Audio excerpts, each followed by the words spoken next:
अब मैं बोलना नहीं चाहता, मैं बहुत इज्जत करता हूं केसीआर साहब की, बहुत बड़े लीडर है, मैं बहुत बड़ा छोटा आदमी हूं, मगर सर एक तरफ हाउस में बोल दिए परमिशन दे देंगे फ्रूट मार्केट के लिए, जियो निकाल दिए। जियो हमारे हाथ में लगने से पहले ऐसे लोगों के हाथ को लग गया, वो जाके कोर्ट में केस डाल दिए, इधर हम भी खुश उधर उन्हों भी खुश। ऐसे रहता था सब काम वो गवर्नमेंट का। सर मैं बार बार ऑनरेबल सीएम साहब से भी रिक्वेस्ट करा, हाउस में भी बोला, सर वो फ्रूट मार्केट वाले गरीब लोग साहब पैसे जमा करके स्टॉल्स डाल लिए सर, 2 करोड़ रुपया खर्च करके वो लोग वहां पे वो चिलिंग का एक यूनिट होता है वो डाल लिए।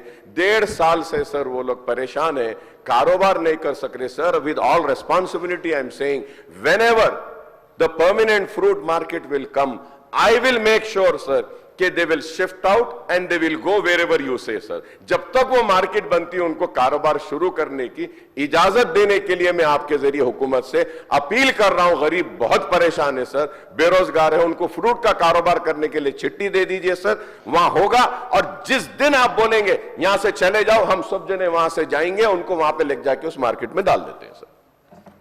वही बात बोल रहा मैं, एडवोकेट जनरल साहब से बात कर लेके उसका रास्ता निकाल के हम जरूर before Sankranti I will take a final decision.